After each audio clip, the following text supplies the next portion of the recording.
Hi there, and welcome back to the channel. Yes, it's been a very long time, and I can only apologise to all the viewers and subscribers. Thank you very much for your patience. We are going to embark on hopefully a few videos. He says fingers crossed. The project that's kept me away from creating videos is still ongoing. Fingers crossed it's just a couple more weeks to go, and then I'll have a little bit more time to get back to creating a bit more content for you. There's a lot to talk about, that's for sure. I have done a bit more work on the engine, which was actually way back just after the last video. I haven't really had a chance to get back to that yet. The point in this video, though, is not just sit here and just apologise for the lack of content, but also to talk about a request. I think I had a request quite early on after doing the rear suspension, but I've had a couple more recently. So the request was this. You know, why IR53? Why have I done this to the suspension? What were my options? What was I looking to do? What did I think about? What were the issues? What were the issues that I had? I guess, why would you do the same things again, etc. Costs. So I think I've got most of the costs that I can probably share with you. I'm not sure I have all of them, but I can certainly do that. And what we'll do is we'll put them up on the screen and I'll walk through some of them. And then the actual overall outcome. How have I found the car? Do I like the car? Do I not like the car? There are little things that I would change in the future, etc., etc. So we're going to launch into that. So first of all, the whole why. Well, I've owned this car now since 2009. I bought this R53, and when I first had it, it was just a commute. I needed a car to get around, and I liked the R53. A friend of mine, or ex-colleague friend of mine in New Zealand had one from new, and she loved the car. And I've always looked at it and thought, yeah, and it looks good and it sounds good, and so I thought, yeah, why not? Love the idea. So I looked at a few cars, came across this one. It was a one owner, had done about 35,000 miles, wasn't too far away, and it was the right price. So we picked this up. And like I said, I used it day in, day out, just got myself around, and didn't really have the time or the money, and didn't, I had young kids at the time, so it wasn't really in my head to do anything massive with it. But over time, obviously, with all cars and all things, maintenance needs to be done on these things. I did little bits and pieces. I certainly maintained it. It was kit. I was serviced by a local garage all the time when it needed to. But like all things as well, like I said, especially on the English roads with the salt, things start to get worse. I knew, so that a while back I did change all the brake discs and brake pads, because they just corroded away, especially in the rear, as they do in the R53. As I was working on the car, I noted that there's quite a lot of surface rust on a lot of the components in the back of the car. Thinking to myself, okay, this is at some point, you're going to have to either do something about it, or the car will just have to go. So bought another car to keep me on the road and keep me moving around. So the Mini sat for a little while as I tried to work out what I was going to do with it. So I investigated, doing up the rear end, and I think it was American Motoring, the online website, where I started seeing information about people who upgrade the rear trailing arms to the aluminium trailing arms, obviously used in the GP1 and then forth in the R56. So I thought, okay, well, let's start to have a look at this. I had more time on my hands at this point. I had the space to work on it, so I started to investigate a few bits and pieces. Looked at the cost of things and thought it's not terribly expensive when you first start out. And because I had thought about selling the car and not getting much money for it, with the idea, of course, of then buying another car at some point. You look at the new Minis, it was 20 grand, maybe 20,000 pounds to get another car. Obviously that was brand new, but even still, you want a good condition car, something like a GP1 or JCW. The GP1s were still 12,000 pounds, I think. So I thought if I spent a couple of grand just fixing up the back end, then the car's still good and I enjoy it. And then we'd have to think about things like the engine a little bit later on.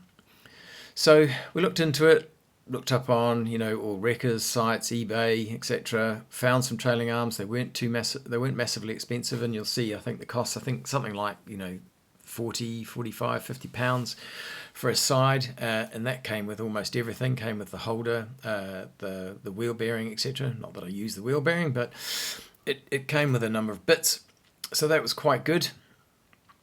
Got a fairly local mini wrecker who had a rear subframe, and the whole point in this is I could have taken all mine out and reused mine, but I wanted the car on the ground in case, because it was being stored at a friend's place, I didn't want to sort of just take it apart and then find I couldn't do anything more out other than that, and then have to try and sort of move it from his property.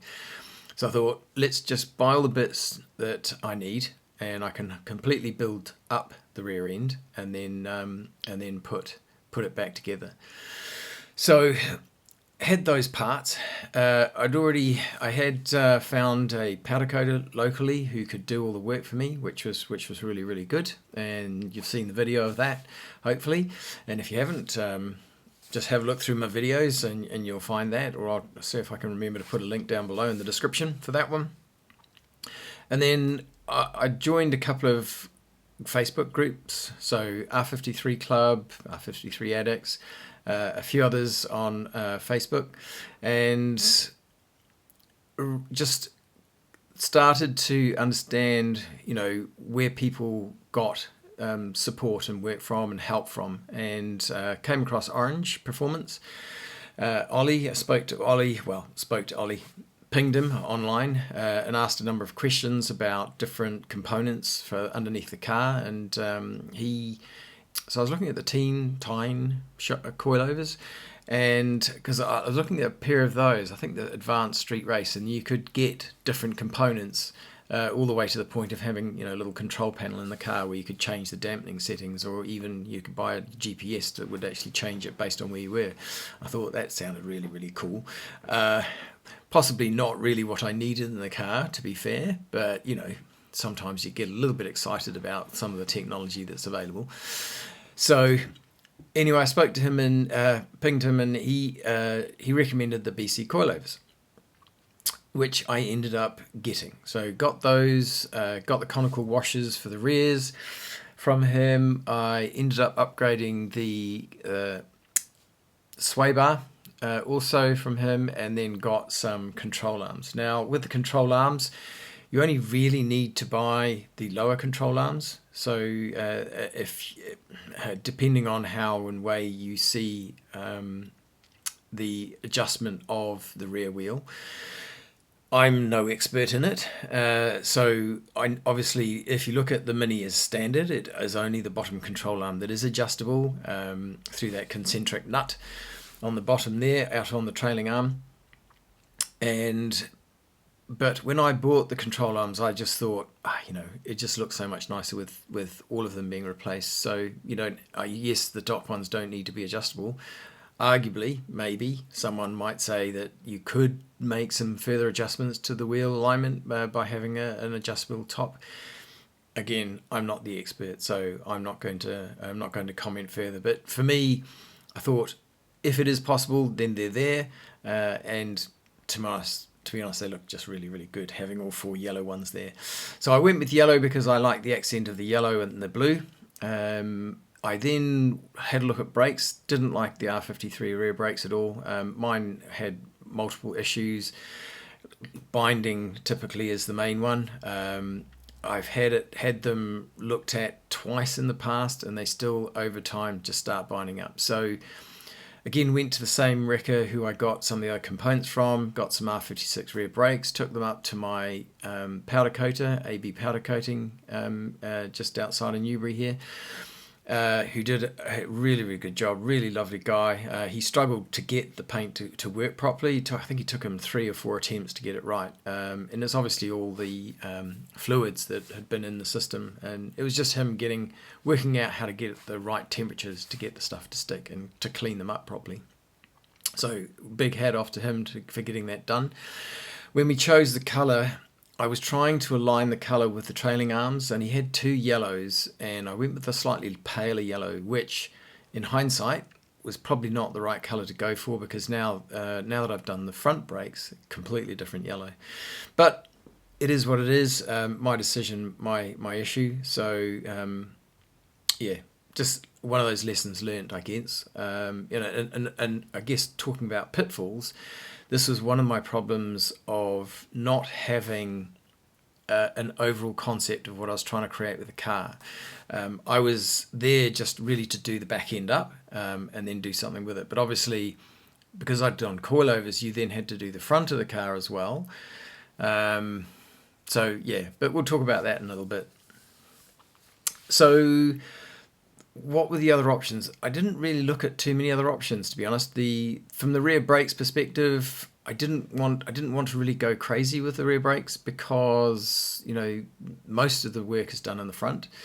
So the R56 rears, I bought some Brembo just standard side discs for the back, and they've been really, really good.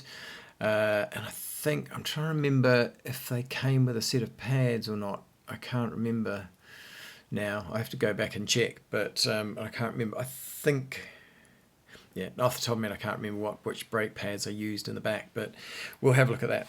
So because the R56 rear calipers, I also put in the new handbrake lines from an R56, which are much nicer to work with, to be honest, than the R53 unit, especially where they clip into the chassis going into the handbrake itself. They used a plastic bush rather than a metal bush. Now, to be honest, I hate plastic, I really do, but it's so much easier. Getting out the old R53 ones were a complete pain in the bum. And also another problem with the R53s is where the cable goes into the caliper, into the holder in the caliper, it's a push fit. And of course, because of the issues you get with these things, with those calipers, they just jam stuck. So I ended up cutting them off just to get rid of them. And I think they all went in the bin anyway. After that, I don't like them, and I wasn't willing to really send those off to someone else to use. So that's what we did in the rear. And coming to the front, obviously had the coilovers, so we then looked at doing the front as well, which you've seen in all the videos. Dropped the frame and put everything together in the front, bought that really big brake kit and put that in the car.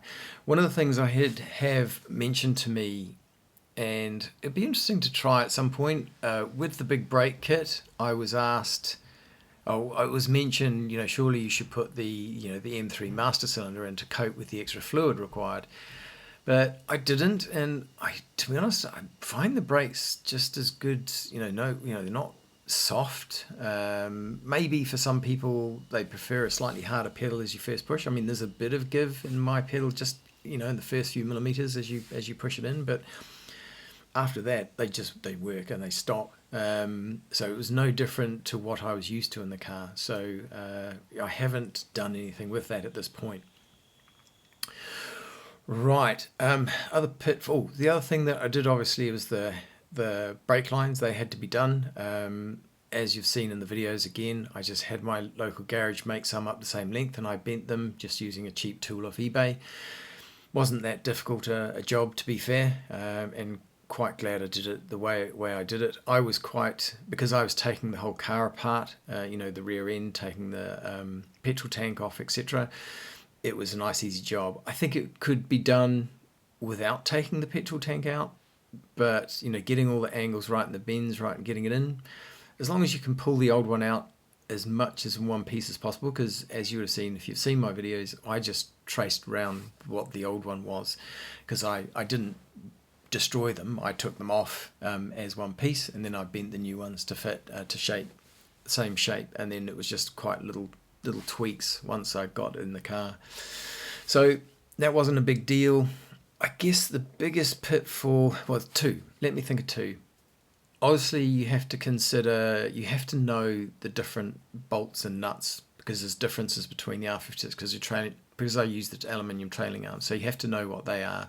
Obviously, the wheel bearing or hub itself needs longer bolts to connect, but I still use the R53 wheel bearings or hubs.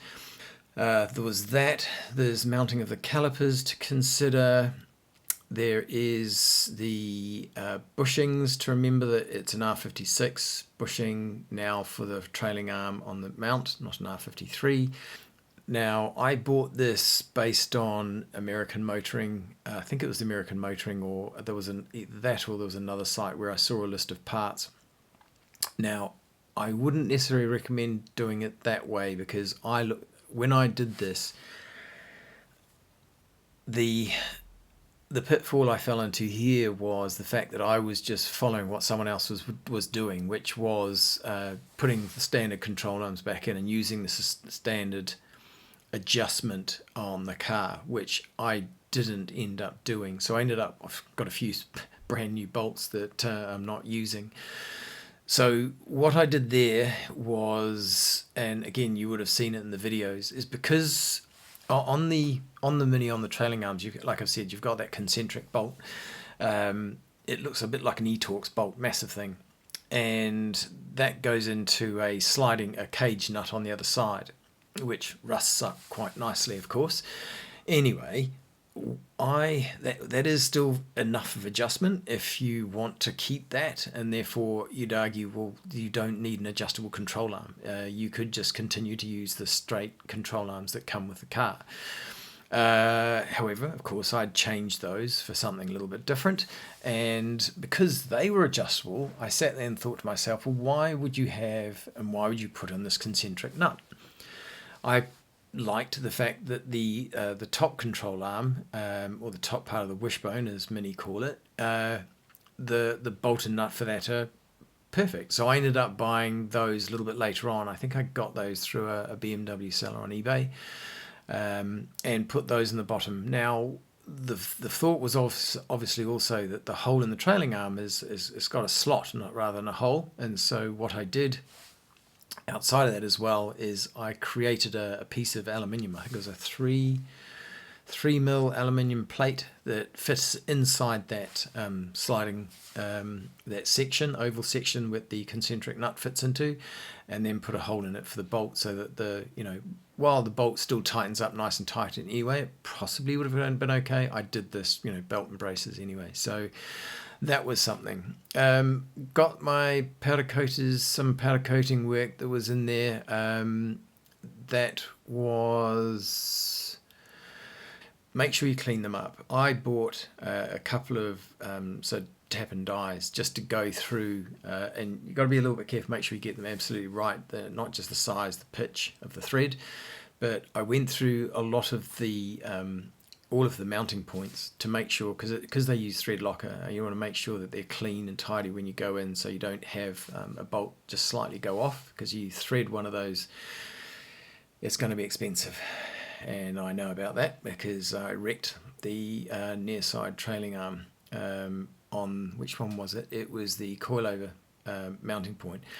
And the issue I had there was, that was the first one I was doing it up, and it's 165 newton meters of torque on that one. Quite a lot when you're considering it's aluminium you're going into. And I just went on the torque wrench, I just went straight to 165 and started tightening it up. And you get to a point when you've done enough bolts, you're thinking, I should be close. And then you've done 2 or 3 more pulls on the handle, the torque wrench, and you're thinking, I don't like the feel of this. But you have to keep going at some point because you haven't reached the right torque level, and then you feel it go loose, and you're thinking, ouch. So, yeah, that wasn't a good day. Another trailing arm down to the powder coaters, get that fixed up. But what I did on the second one to try and avoid that, and what I did for the fronts as well when I was doing those, is I then torqued it up at different levels. So I think the first one I went to 100 newton meters, and then I kind of went up about 10, 15, 20 newton meters at a time, just little bits at a time, so that I think it possibly helped because the thread locker probably had time to start setting. I don't know, but I just found when I did that, I could get to 100 newton meters and you get the click, no problem. Twist it up a little bit. It's just a little tweak. You're not having to, go massive turns before you get to the next click. And that worked quite well. So with the new one, same thing, no problem. Had that work really, really fine. So that was a definite pitfall for me. And probably the worst one to have to deal with. I think and the other thing to consider for those looking to do this, if you don't want to go to aluminium arms, and if you're trying to reuse your old parts, getting the lower coilover bolt out of the trailing arm, they're in a point, because they've got that rubber bracket over it or cover over it to stop it, being hit by a whole bunch of stuff. It's a water trap, and the bolt inside just rusts. And I think I managed to took mine out completely. I took the trailing arm with the coilover out at the same time, as, again, if you've seen the video. But I managed to get one of them off, and it was a massive effort. And I sat there looking at the second one going, well, why did I even take that off, to be fair? I think my view was, I thought maybe I could sell them on, maybe... certainly the coilovers were okay, they weren't leaking, and if someone, needed just a set and they didn't have the money at the time, it'd be perfect just to hand them on to someone. But the effort in getting off, it just really wasn't worth it. Right, lots of talking. Right, costs, the scary bit. Right, so looking through, as you can see, a lot of little bits and pieces here. Obviously, the biggest cost was the coilovers and the control arms and the sway bar altogether. But all in all, at 2,300, just over 2,300 pounds, it's a little bit over, I think, what I was my initial thoughts would be on it. But I think, for example, the BC coilovers were about 200 or 300 quid more than the original coilovers I was planning on putting on the car. Again, I went for 4 control arms, not 2. What else really changed? Not too much else, to be honest. This was reasonable. I was more than happy. Sometimes you do expect to go a little bit over, and I think this was a fairly good amount of money. Again, this does cover a lot of some of the front work. It doesn't cover all of it. Obviously, I haven't included the big brake kit. Sorry, struggling to get that out. On here, they weren't cheap. They were a very similar price as the price I spent with Orange before. So I can't remember if it was something like 1,300 quid for the front brakes. I also bought those from Orange as well. Again, Ollie, very, very helpful. Appreciate his time and efforts in this. And yeah, so if you add up the whole thing with the front, obviously, then we need to add a little bit more money. So that's at 3,7. Again, I'm still comfortable with how much money I've spent on the car. If I go back to exactly what I said before, in that this car was pretty much going to be given away. At the time the clutch had gone, I'd spent 1,200 quid having that repaired. I could have possibly got rid of the car for around 1,500 quid, and it would have always been a sore point. So I'm glad I didn't. And 3-4 grand spending on the car, and it's now fantastic underneath, a brand new car underneath. I sit there and think, what would I have got if I'd sold my car? How much money would I have had to spend to get a good car? And if I'd bought another Mini, let's say, for example, a slightly newer one, then you're possibly buying someone else's problems. I've worked on some friends' Minis, and just the amount of money I've had to spend, and I've kept it really low because obviously they're friends. But you look at some of the cars they're buying, and some cars are just not well maintained. And how do some people know? It's a tough game, and unless you've played with these things, take them apart yourself. What do you know? Anyway, enough on the costs. Now, what do I think of the whole car? Well, let's take it for a bit of a ride, and we'll tell you what I think. Right, let's take it for a drive.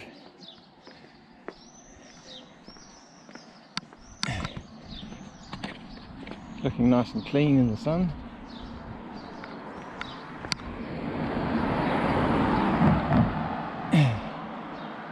So, as you can see where I live, Judabars.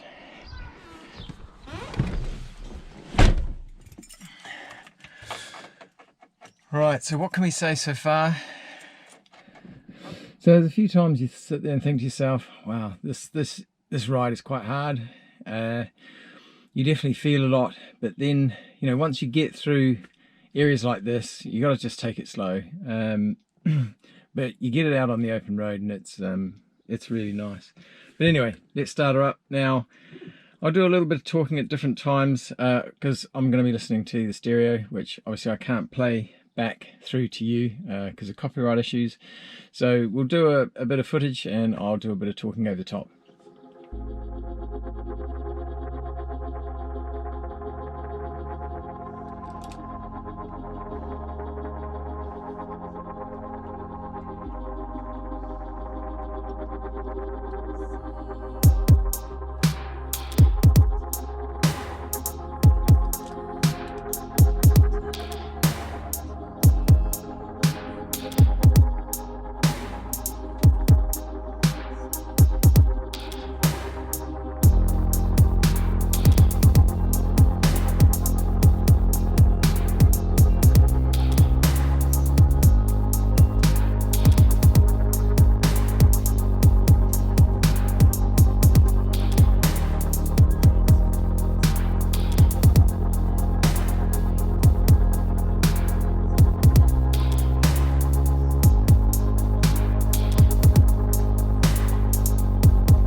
Right, so we've had a quick run, very quick run through the village where I am.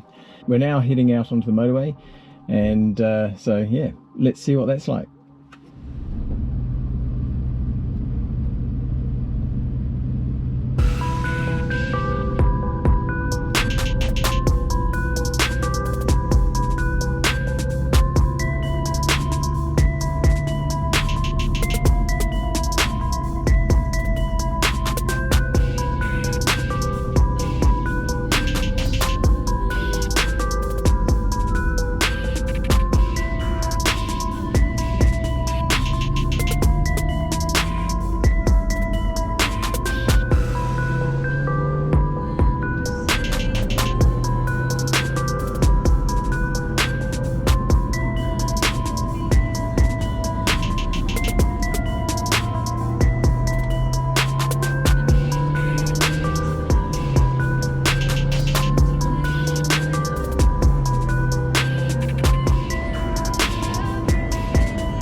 So I'm not gonna lie, it's been a long time since I started this video, and I have edited a lot of it and it is kind of ready to go, but I hadn't put a finishing touch to it. So here we are, we've taken it for a short drive, and I guess the summary of what do I personally think of the changes that I've made. So do I think the value for money, so the amount of money I've spent, so I have no problem with that. I have no problem with the amount of money I've spent. Do I have any regrets in what I've purchased? It's almost a maybe. It's almost a maybe. I love the car. I love the way it feels. I love the way it drives. But I will admit that if I was driving this car day in, day out for sort of good distances, having to go over bumps and holes and stuff like that, I probably would want to change it. Because I don't drive this car a lot, then I'm actually okay with it. But yeah, again, for those out there who want, who do have those long drives, and they do go over potholes and judder bars and bits and pieces like that, then I'd probably stick to something a little bit softer. The 18-inch wheels, I did have those before I put the coilovers on, and they were great on the standard suspension. The feel on the steering wheel, much tighter, much nicer drive. But when I did the big brake kit, I did allow for the fact that at one point I may want to go back and put 17s on this car. Would I, do I want to change this car? Right now, no, I'm quite happy with the car and the way the suspension is set up. So that'll be the end of this video for today. Thank you all for your patience. I know this has been a long time, and I mean, it's been so long, I've grown this. And the excuse to the wife at the moment is that I need continuity in the video. So when this video is finished, this is probably coming off. But anyway, as you can see, very long. Thank you for your patience. I hope everyone's doing well. I hope everyone's enjoying the beautiful weather we've got at the moment.